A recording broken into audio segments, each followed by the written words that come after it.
Eu quero orar mais uma vez. Pedir para que Deus, durante essa noite,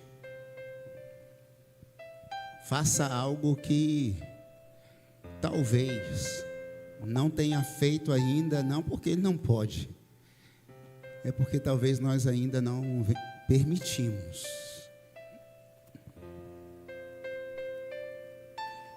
Então, no nome de Jesus, peça para Deus confirmar no seu coração.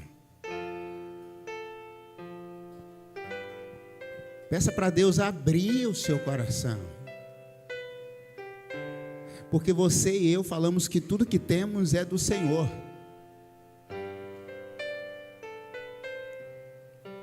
Ô Senhor Jesus,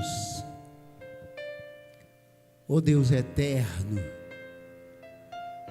nessa noite, Senhor, estamos aqui te adorando, prestando um culto ao Senhor, mas pedindo também, Pai, como filhos, que o Senhor faça algo, Deus, de extraordinário nas nossas vidas hoje, Pai. Enquanto igreja, Pai, enquanto comunidade de fé, aos que já estão se mobilizando, que o Senhor dê força, coragem, ousadia, certeza de que o trabalho de cada um dos teus filhos não é em vão ou inútil na obra do Senhor. Que o Senhor honre cada um dos teus filhos que tem se esmerado, Pai, em servir ao Senhor.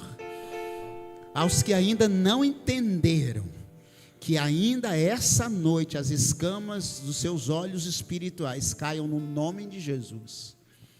E que o Senhor dê condições, Deus, todas as condições, emocional, espiritual, financeira, sua casa, seus bens, tudo, Pai, tudo, Deus, para que ele, ela, nós venhamos entender, Senhor Deus, que somos uma igreja para além das quatro paredes, somos uma igreja dentro da comunidade, na comunidade e para a comunidade, no nome do Senhor Jesus, amém, Deus, amém.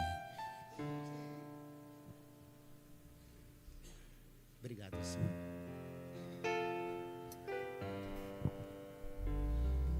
Primeiro livro de Samuel, capítulo 11. Eu vou ser breve, irmãos. Alguém disse Primeiro livro de Samuel, capítulo 11.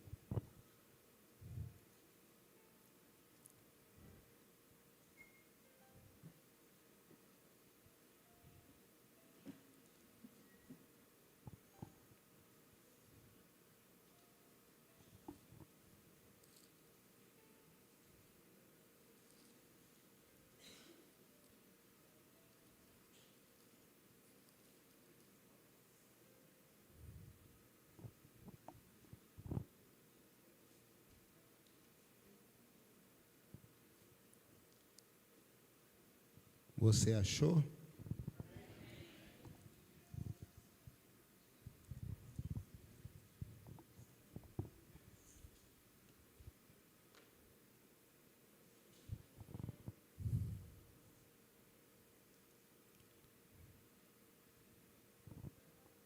Agora que eu me toquei, que eu esqueci meu óculos. Agora que eu percebi.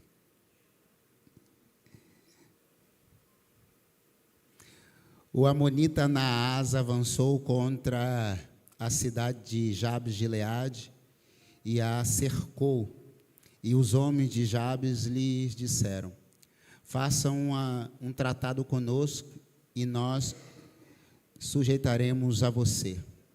Contudo, Naás, o amonita, respondeu: só farei um tratado com vocês sobre a condição de que eu arranque o olho direito de cada um de vocês e assim humilhe todo Israel. Primeiro livro de Samuel, capítulo 11, capítulo 11, de 1 a 2. Irmãos, hoje eu quero falar sobre não negociar a visão. Não negociar a visão. Ninguém avança, ninguém cresce negociando a visão.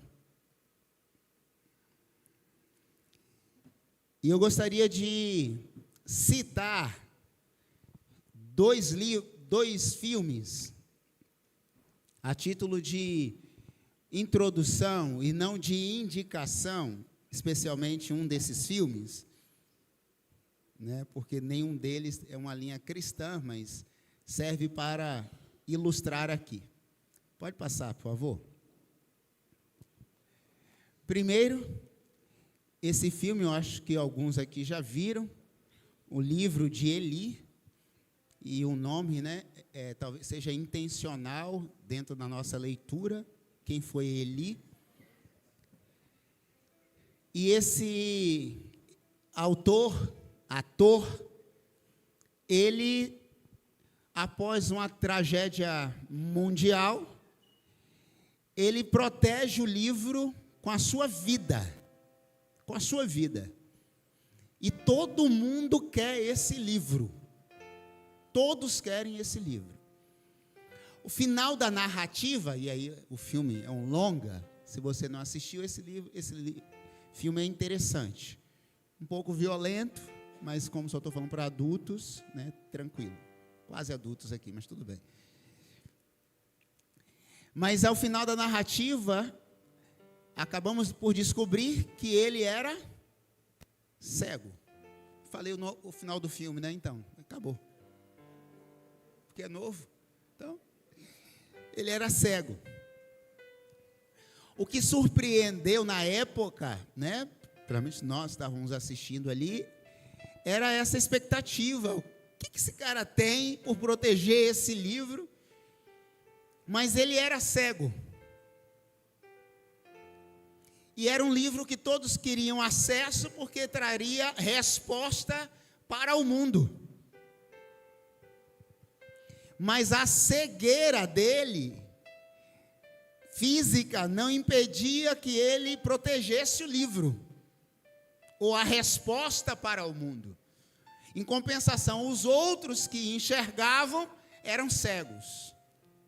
Que alguns queriam o livro para detonar, para acabar com o livro, porque iria trazer revelação, ou sabedoria, ou conhecimento, ou trazer novo conhecimento para aquele mundo perdido. O segundo filme é esse aí. Não indico nem os adultos para assistir, por favor.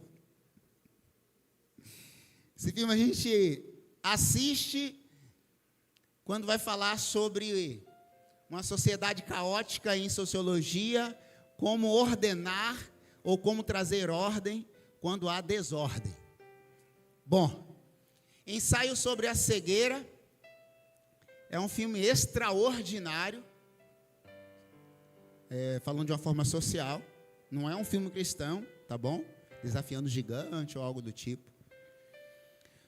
Uma pandemia acontece e as pessoas começam a ficar cegas. Na verdade, começa por uma pessoa cega. Olha a narrativa que extraordinária. Uma pessoa cega toca na segunda pessoa e um boom mundial acontece. Isso me faz lembrar do que aconteceu no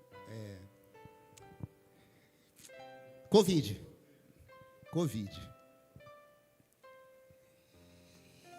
Mas algo de extraordinário também acontece. Essa atriz é a única que não fica cega. É a única que não fica cega. E ela vai tentar guiar as pessoas cegas no meio de uma sociedade caótica para sobreviver.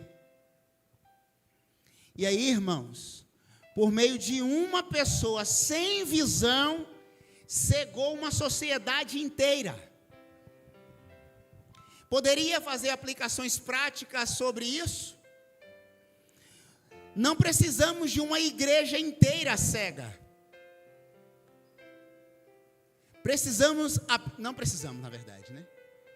Mas se houver uma pessoa cega, influencia um grupo inteiro que leva ao caos espiritual de uma igreja. Só precisamos de um fofoqueiro de plantão, de um cego espiritualmente, de alguém que não acredita na visão, para cegar um grupo inteiro. Tem um ditado popular, que eu não lembro agora, que eu vou tentar. Quem tem um olho em terra de... É isso aí. É do nosso tempo. Essa mulher tinha os 2 olhos. Só que mesmo assim ela tinha que fingir estar cega. Para sobreviver. E aí tem a narrativa, como que acontece a cura. Não vou dizer para você assistir o filme. Vou dizer para você prestar atenção na mensagem. Não é filme para menores. Tá bom, Bruninha? Não é. É um ensaio sobre a cegueira. O texto em que eu li, irmãos, é a mesma proposta. A mesma proposta. Acompanhe o texto por gentileza. Dê uma olhadinha aí. 1 Samuel, capítulo 11.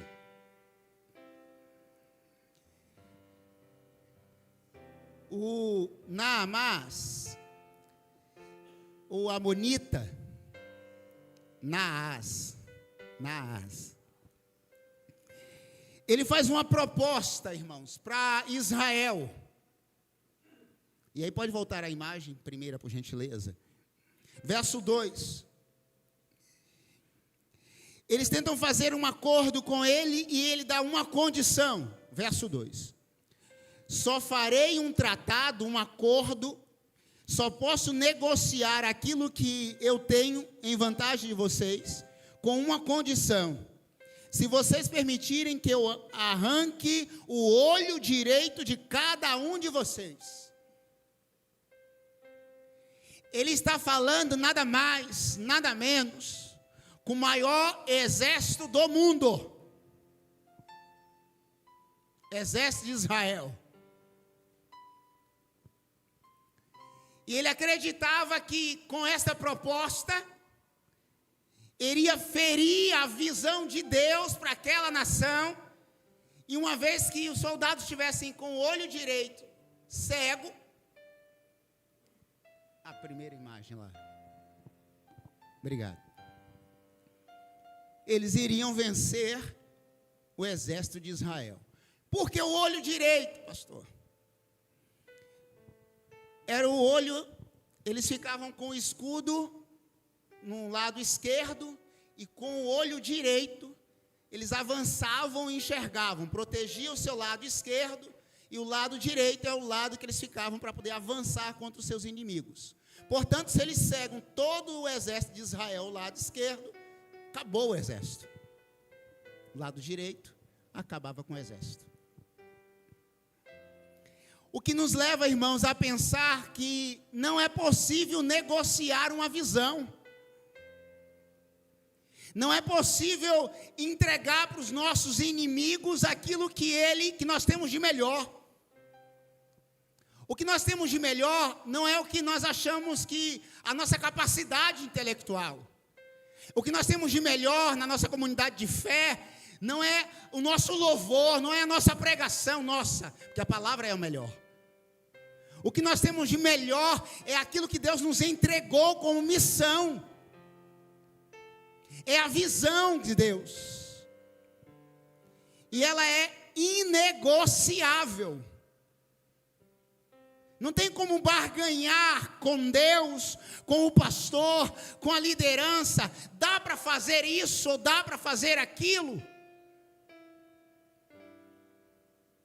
Olha, até entrego para você todo esse exército, ou uma vantagem sobre aquilo que eu desejo. Naas falou, só se permitir que eu segue vocês. Irmãos, é impossível negociar uma visão. E aí, eu não queria fazer isso, eu estava prometendo dentro do fundo do meu coração que eu não ia fazer isso, mas é maior do que eu. É maior do que eu. Pessoas hoje, irmãos, hoje, não negociam a visão, negociam Deus, negociam um momento com Deus, uma adoração, negociam um momento de culto, negociam uma visão em detrimento daquilo que lhe é prazeroso. Quantas pessoas negociaram hoje? Eu fico imaginando quando o anticristo apontar, o que essas pessoas vão fazer. É por isso que o amor de muitos vai se esfriar. É por isso que quando chegar no grande dia, alguns vão dizer, Senhor, mas eu fiz isso, mas eu fiz aquilo. Aí Deus vai falar assim, mas você não fez isso, não fez aquilo, não fez aquilo outro. Nós negociamos algo que Deus nos deu. Irmãos, esse que vos fala, eu não negocio a visão que Deus colocou no meu coração. Nem salário, nem ministério, nem isso, nem aquilo. Porque no grande dia, ele vai cobrar do pastor Antônio. Não é sobre a reforma de banheiro, não é sobre a reforma de pátio, não. É sobre o rebanho dele, sobre a igreja dele, sobre tudo dele. Por isso que não negocio. Por isso que o pastor é chato. Eu não vou entregar o meu olho direito para aqueles que não estão a fim de entregar o coração para Deus.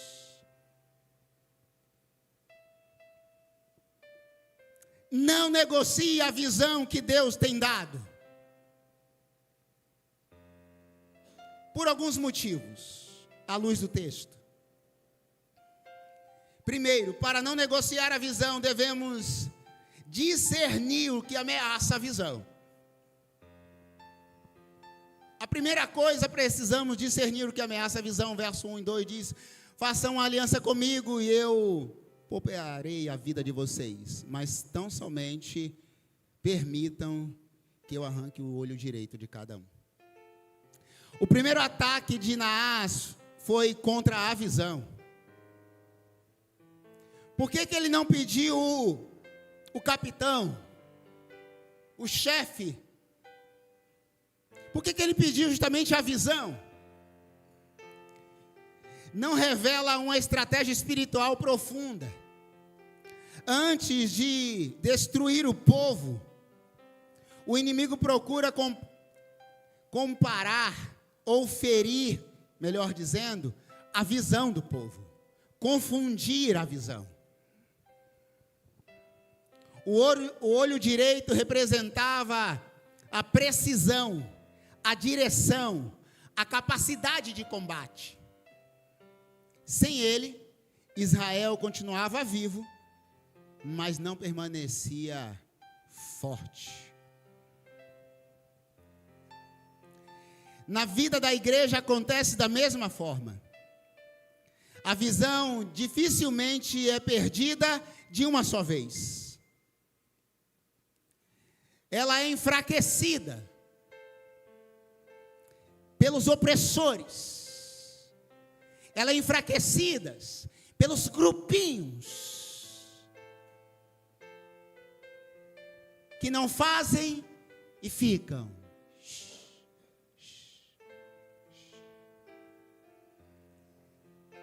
Quando a missão deixa de ser prioridade, quando o discipulado é substituído pelo entretenimento, quando a multiplicação deixa de ser um compromisso e passa a ser uma possibilidade, a visão já está sendo enfraquecida e cega pelo olho direito. Toda a igreja precisa desenvolver um crescimento saudável para identificar propósito e alvo. Nem toda oportunidade vem de Deus. Nem toda novidade fortalece a visão. Uma igreja saudável aprende a perguntar: isso fortalece ou enfraquece a visão que Deus nos deu? Joel Kominski disse: a igreja em célula não é uma técnica de crescimento. Ela é um compromisso com o discipulado bíblico. Igrejas que preservam sua visão aprendem a dizer não. Não. Não. Vamos fazer isso, pastor? Não. Vamos fazer isso, pastor? Não. É aquele pai. Quem é filho aqui, todos nós somos, já ouvimos isso, eu já ouvi. Nossa, como meu pai é chato. Ou mãe, seja lá o que for. Só sabe dizer não.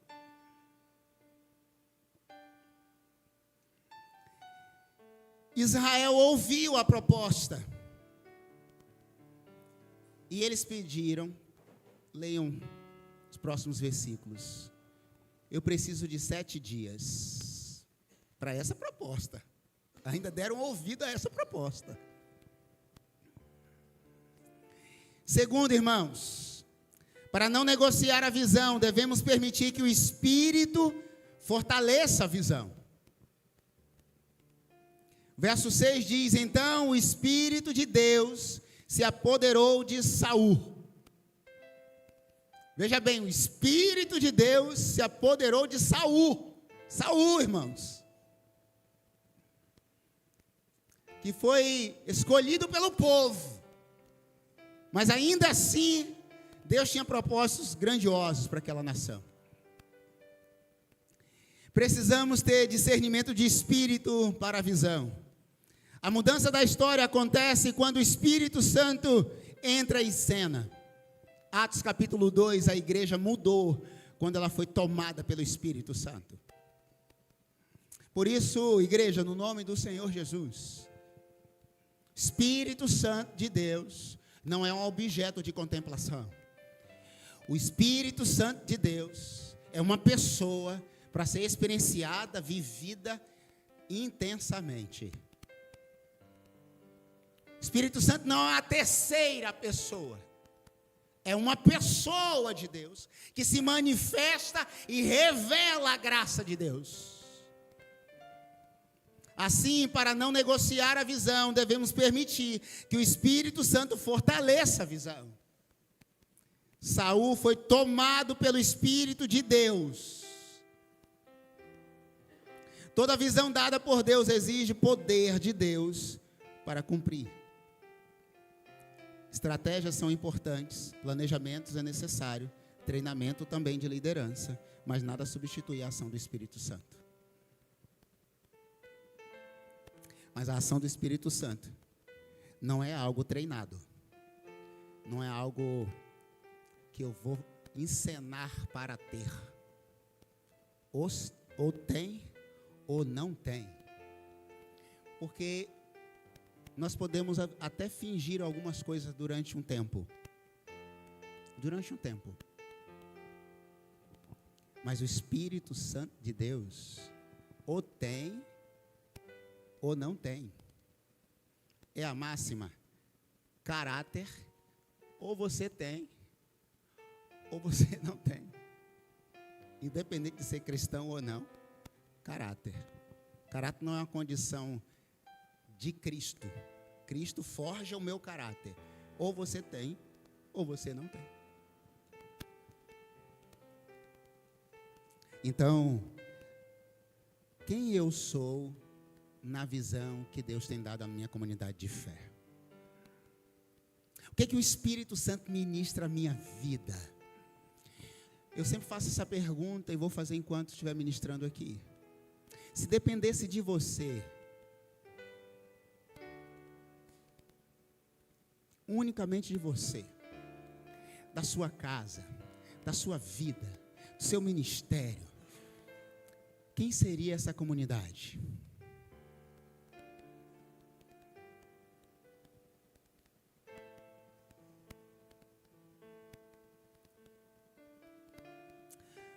O Groeschel diz: quando a visão é clara, as decisões são tomadas mais facilmente.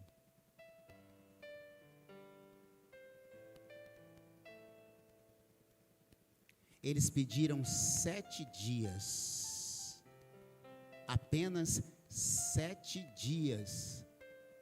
Essa era uma proposta para ser tomada rápida. Simplesmente diz não. Já pensou? Pastor Antônio, tem uma visão de Deus para você. Mas para Deus te dar, você precisa furar o seu olho direito. E ainda vão usar o texto bíblico.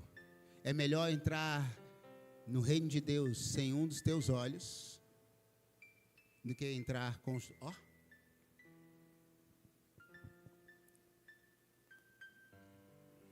Irmãos, quantas bandejas nós aceitamos? Quantos convites semelhantes, não literal, mas nós aceitamos? Convites. Arrancar o olho, não ir no culto, não ir numa célula, não liderar, não fazer. Quantas vezes nós aceitamos um convite como esse, uma proposta como essa? Essa é uma proposta indecente. Mas é verdade que alguns não precisam nem arrancar os olhos, já estão cegos. Terceiro, para não negociar a visão, devemos conectar a pessoas com visão. O verso 7 diz: e saíram como um só homem. Um exército inteiro, eles saíram como um só homem. Unidade.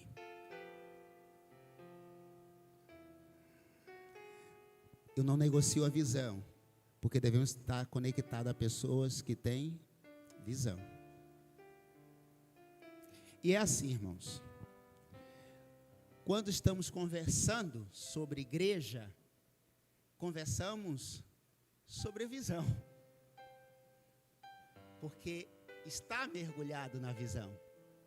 Mas se eu estou conversando com o Juan, e eu não estou na visão, e ele na visão, qual vai ser a nossa conversa?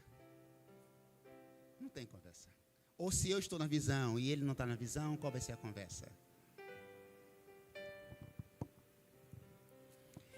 Israel venceu essa batalha, porque como um só homem. A sua conversa de ontem, como foi? A sua conversa de hoje, como foi? Ou de hoje não vamos considerar não, porque de hoje está complicado. Falar de conversa de hoje é complicado. Último. Para não negociar a visão, devemos avançar com coragem na visão. Verso 11 diz: Saul dividiu o povo em 3 grupos. Se você olhar o tamanho de Israel, irmãos, o exército de Israel, eram milhares e milhares de pessoas. Ele dividiu em 3 grupos. Não aceitou a proposta, é óbvio que não. Porque um exército cego é um exército vencido. Uma igreja cega é uma igreja que não avança. Uma igreja sem visão é uma igreja que não avança. Hoje, irmãos, eu quero propor aos irmãos, concluindo essa reflexão, não negocie a visão de Deus. Não sente a roda dos escarnecedores. Não negocie a visão de Deus. Deus deu uma visão para esta igreja, e esta igreja vai avançar para a glória de Deus.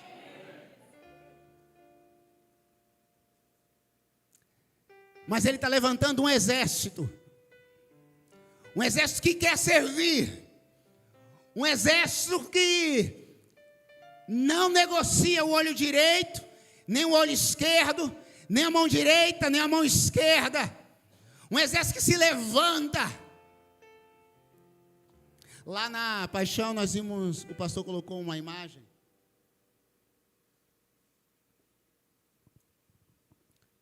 de 2 navios. Um de passeio e o outro de guerra. E ele fez a seguinte pergunta e eu replico. Hoje, seja sincero, à luz da visão dessa comunidade de fé, em que navio você está?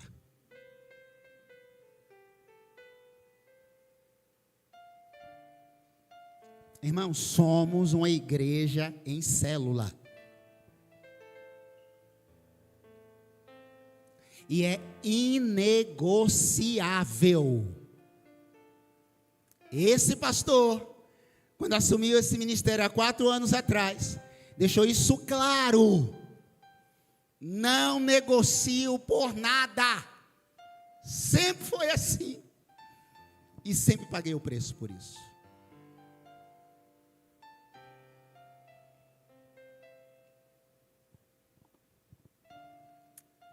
Porque o que Deus queima no meu coração, eu compartilho com a minha comunidade de fé. Tudo depende de como você faz o que você faz. Israel não negociou, venceu esta guerra com muita facilidade, porque não negociou a visão. Você sabe por quê que talvez o Alexandre esteja avançando em 2 anos e meio com 45 células, 1.600 pessoas? Eu não sei, porque eu não conheço ao íntimo, eu estou interpretando. Porque não negocia. Uma vez o pastor Adonias, da igreja de Campos, ele disse que na segunda laje lá do prédio tem uma quadra. E ele disse assim: a quadra aqui da igreja, a gente joga basquete. Alguém perguntou: podemos adaptar para jogar tênis? Ele disse: não. A quadra aqui, ela foi projetada para jogar basquete. Dá para a gente adaptar e jogar futebol de salão? Aí ele: não. Esta quadra nós jogamos basquete. Tem como a gente usar metade para... E a metade? Não. Esta quadra é para basquete. Em outras palavras, o que foi feito para jogar basquete, joga basquete. Que é uma igreja em célula?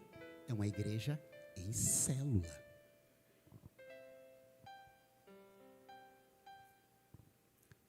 Porque, irmãos, esse mês você vai ouvir isso muito, muito, muito. Porque Abacuque capítulo 2 diz, Abacuque diz, para que a visão fique clara, pregue nos batentes, quando as pessoas passarem correndo, elas possam ler, até correndo. Abacuque fala isso, literalmente, para a visão ficar clara, pregue nos batentes, para que as pessoas, ao passar correndo, leiam e compreendam. A nossa está ali, está aqui nos banners, está nas células. Sabe quantas pessoas na célula essa semana, irmãos? Me ajuda, Robertinho. 253 pessoas em células. 14 células. 28 células. Em tese, isso dobraria. 50 células. 500 pessoas sendo alcançadas, irmãos.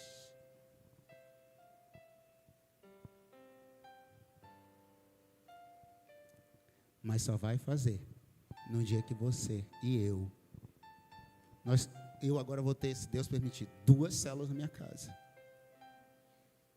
Uma de jovem e a outra de jovem.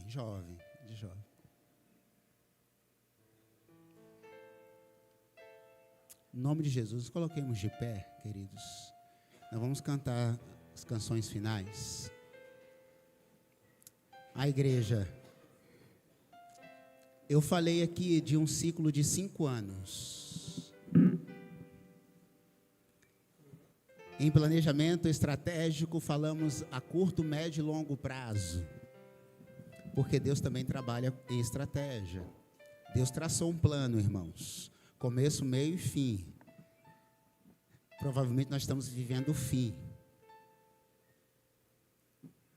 Eu falei de uma estratégia, de um planejamento de 5 anos. 2028, se Deus permitir, claro, iremos chegar nos 5 anos.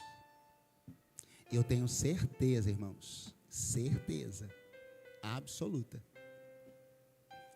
Se eu e você, nós não avançarmos, Deus vai mover as coisas.